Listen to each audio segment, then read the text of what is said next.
네, 사랑하고 축복합니다. 2021년 수원제일청년부 여름 프로젝트 샵 I am sorry 오늘 특강으로 여러분을 만나게 되었습니다.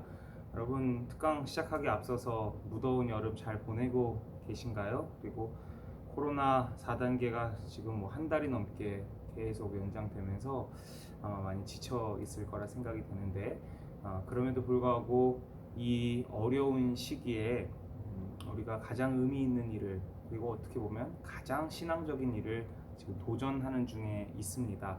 사소해 보일지 모르고 또 이거 해서 뭐하나 라고 하는 생각이 막연하게 들 수도 있겠지만, 그리고 단순히 어떤 지금 시대의 흐름이 그러니까 환경단체들이 그렇게 하니까 우리도 그렇게 그냥 해보자 정도의 생각이 아니라 우리가 지금 하고 있는 이 한 달 동안의 프로젝트가 얼마나 성경적이고 얼마나 신학적인 의미를 담고 있는지를 제가 조금 더 동기부여 해드리는 시간을 갖고자 이 특강 시간을 마련했습니다. 조금 딱딱할 수도 있지만 제가 최대한 말을 아끼고 빠른 시간 내에 핵심만 간단히 짚어보는 식으로 특강을 진행해 볼까 합니다. 크게 신학에서 다루고자 하는 4가지 분야를 통해서 이 지금 우리가 하고 있는 기후 위기에 우리가 어떻게 대응해야 하는지를 풀어보고자 하는데요. 첫 번째는 창조론입니다. 두 번째는 구원론. 글씨를 못 써도 좀 이해해 주시기 바랍니다. 세 번째는 교회론입니다. 네 번째는 종말론입니다.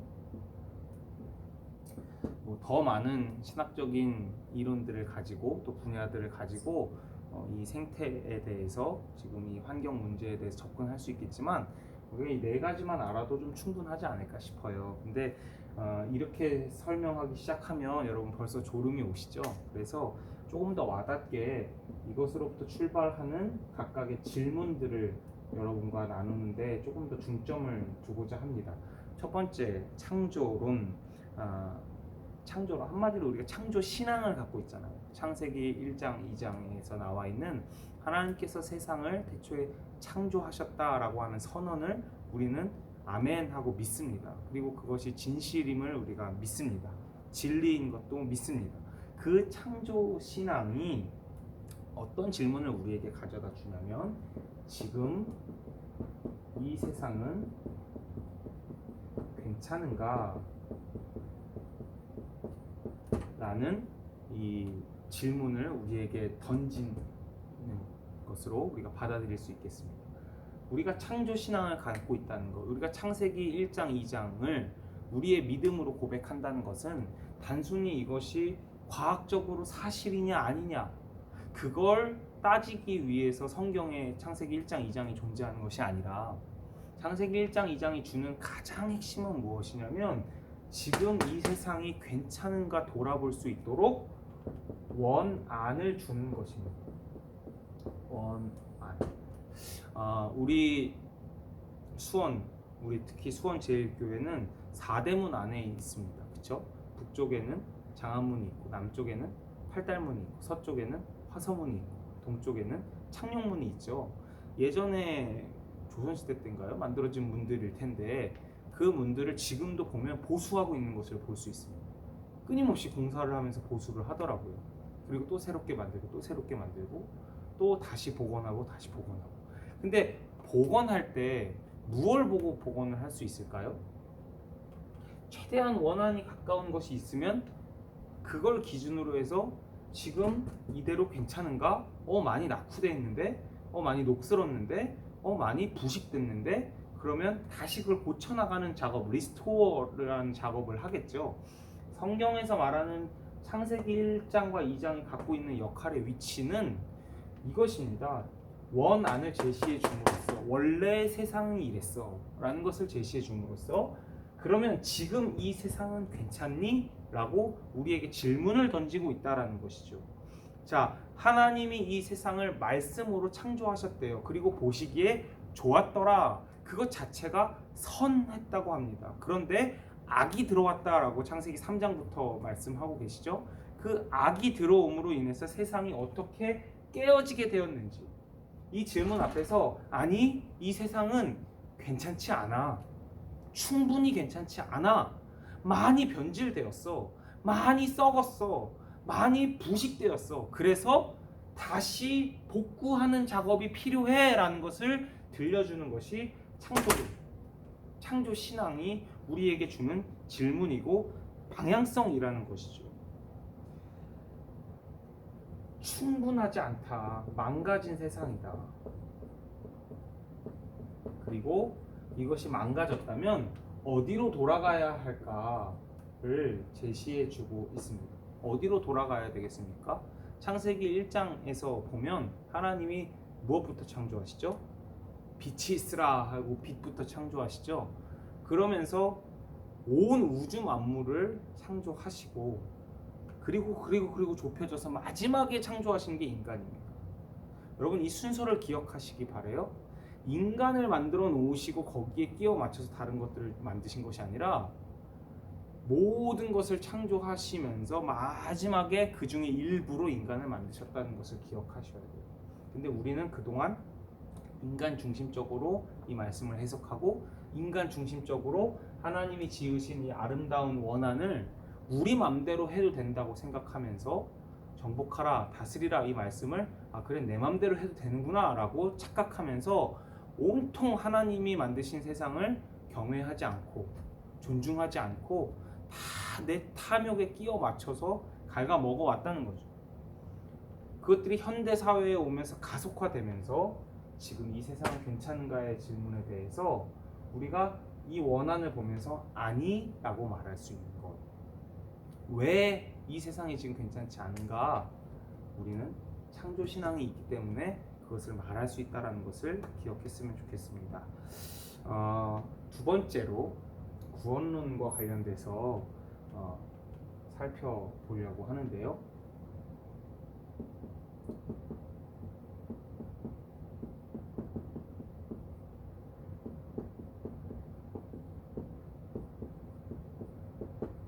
두 번째 질문은 이것입니다. 무엇으로부터 구출되어야 하는가?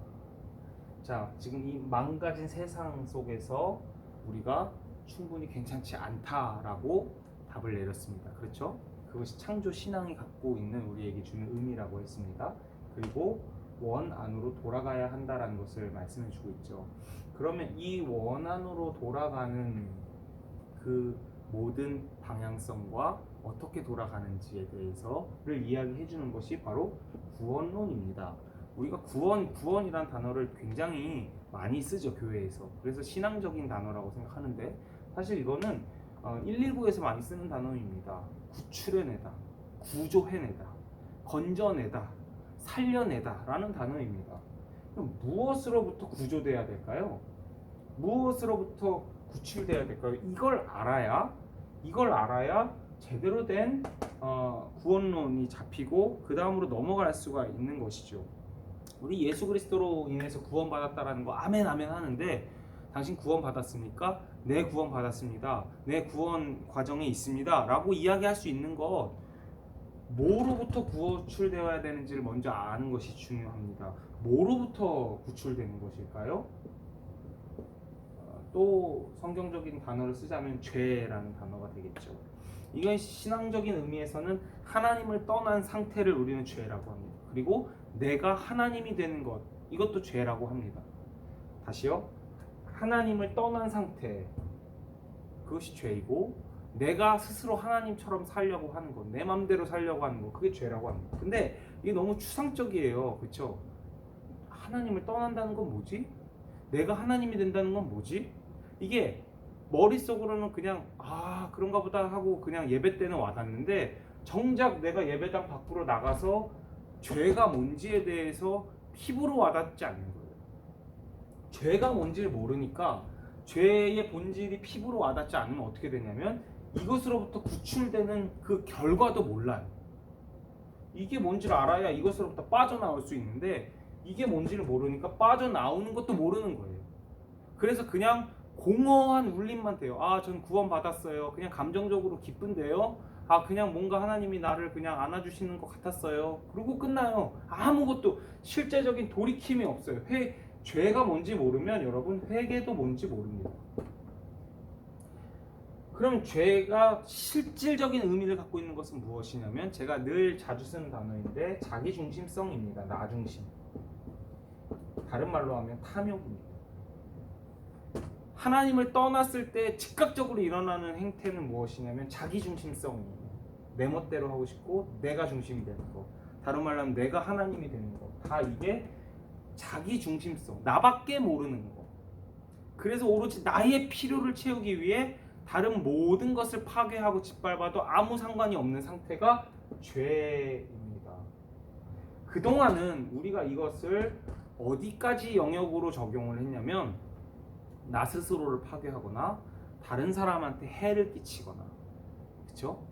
그 정도의 범위에서 우리가 이것으로부터 구출되어야 된다라고 생각을 했어요. 그런데 현대에 이르러서 많은 신학자와 많은 교회들이 반성을 하고 있는 부분이 무엇이냐면 앞불사 우리가 인간 중심적으로 너무 해석을 한 거예요. 그동안 하나님이 만드신 이 아름다운 세상 원함에 비추어 봤을 때에는 창세기 1장에서 인간만 있다고 하지 않았죠?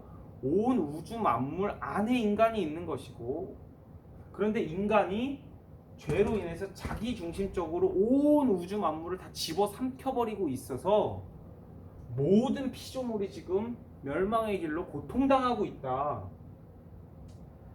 그렇다면 우리가 이 죄로부터 구출되어서 우리가 노력하는 것으로 구출되는 것은 아닙니다. 예수 그리스도의 철저한 희생의 은혜로 우리가 구출되어서 이제 우리가 더 이상 이 죄에 끌려다니지 않고 죄의 종로를 타지 않는 삶이 되었다면 우리는 과연 무엇을 하면 살 수 있을까?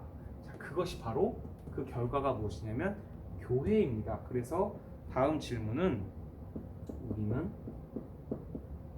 누구인가요?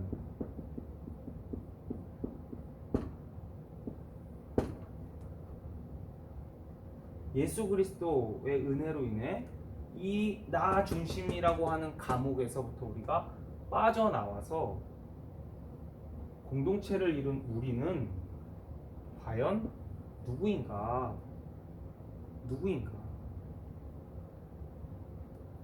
이 망가진 세상으로부터 다시 하나님이 기뻐하시는 아름다운 세상을 회복시키고 치유하고 온전케 하는데 그리스도의 몸이 되는 거예요. 예수 그리스도의 몸 또는 손과 발이 되는 것입니다. 이것도 사실은 추상적인 말이죠. 듣기는 좋은데 실질적으로 구체적으로 이 현실 망가진 세상에 지금 이대로 괜찮지 않다라고 선포하고 우리는 여기서부터 구출된 사람들이다. 은혜로. 그래서 우리도 은혜로 이 망가진 세상을 다시 아름답게 회복할 그 일꾼으로 우리가 부름받았다라는 거죠. 구원받는다는 것은 두 가지 의미가 동시에 있어요. 하나는 이 망가진 세상 안에서 우리도 망가져가고 우리도 상처받고 우리도 깨어졌잖아요. 그래서 주님이 우리를 만져주셔서 우리를 치유해 주시는 역할을 먼저 해요. 우리를 새롭게 해주시는 것, 우리의 상처를 다 보듬어 주시는 것, 우리의 아픔을 씻어 주시는 것, 그것도 구원의 중요한 부분입니다. 동시에 그것으로 끝나는 것이 아니라 그런 우리를 부르셔서 교회로 부르셔서 이제 예수 그리스도의 손과 발이 되어 다시 세상으로 파송해 이 망가진 세상을 아름답게 회복시키고 치유하는 일꾼으로 직접적으로 부르셨다. 이게 사명에 대한 부분이죠. 이 두 가지가 성경에 보면 둘 다 나와 있습니다. 그런데 문제는 뭐냐면 주로 보수적인 기독교에서는 뭐만 강조해요? 이 망가진 세상 안에서 내가 받은 상처를 치유하고 그 고통을 위로하는 데에만 계속 강조해요. 그래서 믿음을 가지세요. 두려워하지 마세요. 여러분 할 수 있어요. 아유 얼마나 힘들어요. 하나님이 함께 하세요. 하나님만 바라보세요. 하나님이 하실 거예요. 이런 메시지들이 계속 나오죠. 저도 그런 메시지 참 많이 합니다만 그것도 굉장히 소중합니다. 근데 또 한편으로는 소위 말하는 진보적인 교회, 인간의 책임을 강조하는 교회에서는 우리가 예수 그리스도의 손과 발인데 지금 빨리 이 원한을 회복하러 가야 하지 않겠냐? 사명이 있는데 뭐 하고 있냐? 너 맨날 위로만 받을래? 빨리 가야지. 너 이거 회개의 길로 빨리 접어 들어야지. 직접적으로 돌이켜라. 참여해라. 저항해라. 싸워라. 라고 얘기를 합니다. 근데 둘 다 있다라는 걸 좀 기억하셨으면 좋겠어요. 서로 싸우지 마시고. 주님의 은혜로 치유함을 받은 사람만이 사명의 길로 들어갈 수 있어요. 은혜로 들어가야 돼. 은혜의 힘으로, 성령의 도우심으로. 그러나 계속 위로만 받고 앉아 있으면 그건 안 되는 거예요. 제가 왜 이번 8월 달에 이 샵 아임소리라는 이 프로젝트를 시작했냐면, 물론 지금 비대면 상황에서 집회를 하기도 쉽지 않은 상황이기도 하지만, 우리가 그동안 성령님에 대해서, 성령론이라고 하죠, 성령님에 대해서 뭐 근 한 달이 넘게끔 제가 설교를 해왔어요. 그리고 주님의 은혜, 치유, 도우심, 이런 설교 굉장히 많이 했습니다. 소위 말하면 보수적인 교회에서 선포되는 메시지들을 제가 많이 선포했어요. 근데 거기서 끝나면 공허한 거예요. 그리고 나서 제가 10계명 설교하고 있죠. 10계명 설교하면서 제일 강조되는 부분이 무엇입니까? 가치관이 바뀌어야 된다는 거잖아요. 탐욕에 저항할 수 있는가? 두려움에 놀아나지 않을 수 있는가? 정말 하나님으로 인해서 하나님 백성다운 선택을 할 수 있는가? 이게 10계명이라고 했잖아요. 그렇다면 지금 이 시대에 10계명을 적용할 수 있는 게 뭘까? 가장 심각한 기후위기, 생태 문제에 우리가 이제는 뛰어들어야 될 때라는 것이죠. 왜? 우리는 예수 그리스도의 손과 발이 되어 이 망가진 세상을 회복해야 하는 주체이기 때문에 그렇습니다. 그냥 환경운동가들이, 시민들이 그냥 요즘 이게 필요하다고 해서 하니까 하는 게 아니에요. 누구보다 교회이니까 해야 하는 일입니다. 이 점을 기억하셨으면 좋겠습니다. 마지막으로 종말론인데, 종말은 이 세상이 반드시 뭐가 있다라는 것을 이야기해 주죠. 끝이 있다라는 것을 얘기해 주죠. 근데 종말론을 잘 이해하면 마지막 때 어떻게 될까, 미래가 어떻게 될까에 관심을 전혀 두지 않습니다. 성경에 보면 그때는 너희가 절대 물어보지 말아라, 알려고 하지도 말아라, 아무도 모른다. 예수님도 나도 모른다, 아버지만 아신다, 이렇게 얘기를 하거든요. 다시 말하면 종말론은 사실 종말에 관련된 이야기가 아니라 종말을 믿음으로 오늘 내가 어떻게 살아야 될지를 이야기해 주고 있습니다. 오늘, 혹은 우리가 살아야 하는가. 이렇게 글씨를 못 쓸 줄 알았으면 화이트보드를 쓰지 않을 걸 그랬습니다. 오늘 우리가 어떻게 살아야 하는가. 종말이 이야기해 주는 것은 무엇이냐? 반드시 끝이 있다. 그리고 이 세상이 멸망할 것이다.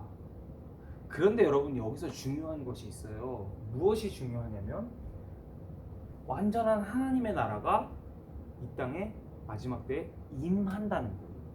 어떻게 된다고요? 완성된 하나님의 나라가 이 멸망할 땅에 임한대요. 우리는 어떻게 생각해요?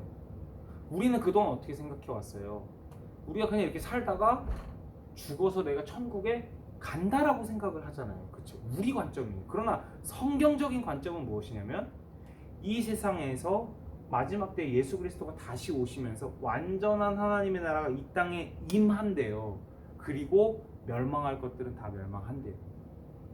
책임을 물으신다고, 심판하신다고 이야기해요. 다시 말하면 하나님의 완성된 작품이, 원한이 다시 이 땅에 임하는 그날이 있을 거라는 얘기예요. 근데 그것을 누가 누리느냐면, 언젠지 모르겠지만 날마다 오늘 이 지금 세상은 괜찮은가의 질문을 던지며 죄와 싸워 원한을 회복시키는 일꾼으로 살아갈, 그 버티며 살아간 성도들에게 완성된 하나님의 나라가 임한대요.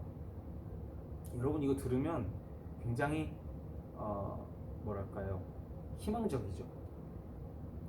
희망적이에요. 이제 다 멸망하고 끝나는 게 아니고 하나님 다시 한번 이 땅에 임하신다니까 얼마나 희망적이에요. 그런데 제가 최근에 이 강의를 준비하고 또 이 프로젝트를 준비하면서 책들을 봤는데 기후 교회라고 하는 책이 있어요. 짐 안탈리라는 분 쓰신 그 책이 있는데 그 책에 보면 낙관주의와 희망을 비교해 놓은 게 있더라고요. 요것만 잘 들어보시고 맞췄으면 좋겠어요. 낙관주의와 희망을 비교했어요. 낙관주의는 뭐냐면 잘 될 거야. 괜찮아. 별일 없어. 다 잘 될 거야. 잘 풀릴 거야. 그리고 가만히 있는 게 낙관주의예요. 근데 희망은 무엇이냐면 호흡이죠, 영어로. 그럼 소망이라는 게 성경적으로 더 많이 쓰였으니까. 소망은 무엇이냐면 그 아름다운 그림을 향해서 위에서 내가 오늘 희생하고 헌신하고 절제하고 싸우는 그 고군분투가 있으면 그게 소망이 됩니다. 이 차이 아시겠어요? 우리는 종말론을 이야기하면서 많은 교회들이 사실은 어쩌면 낙관주의처럼 있을지 모르겠어요. 괜찮아, 주님 다시 오시면 그때 성도들은 다 천국 갈 거고 저 악한 세상은 다 멸망할 거야. 그리고 가만히 있으면 낙관주의입니다. 그런데 그 다시 오실 주님이 언제 오실지 모르고 이 땅이 언제 다시 원 안으로 하나님이 회복시켜 주실지는 모르지만 그것을 위해서 오늘 우리가 구원받은 자로서 주님의 손과 발 되어 내가 감당해야 할 희생과 절제, 헌신이 있는가?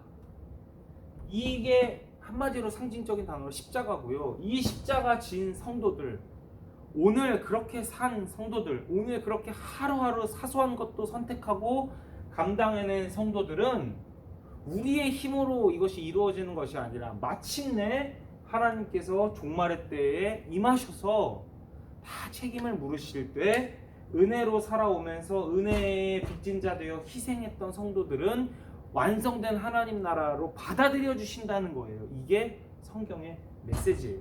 여러분, 이게 인본주의자들이 지금 이야기하는 환경운동과 교회가 해야 하는 환경운동과 질적인 차이를 보여주는 거예요. 이해되셨어요?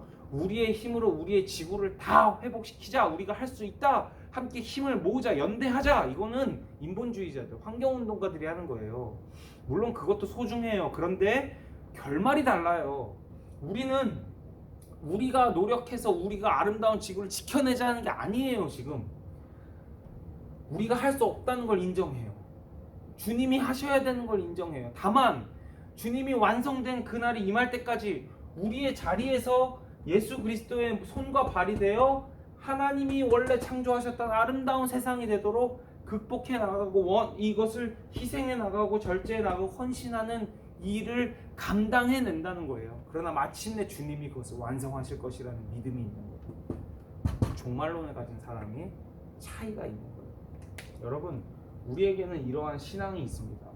우리는 이 신앙을 고백하는 사람들이에요. 그렇다면 이것을 가지고 깨어진 자기 자존감을 돌아보는 데에도 다 중요하고요.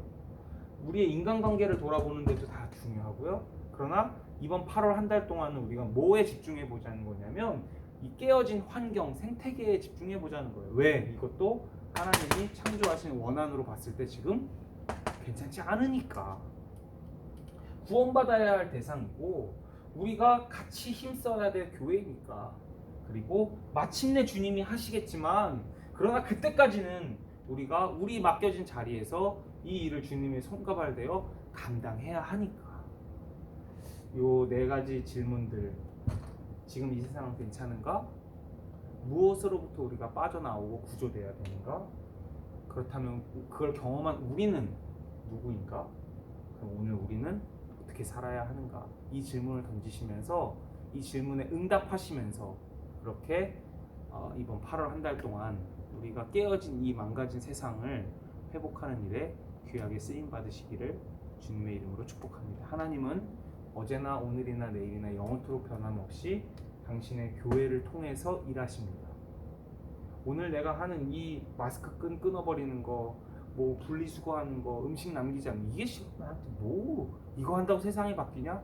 아니요.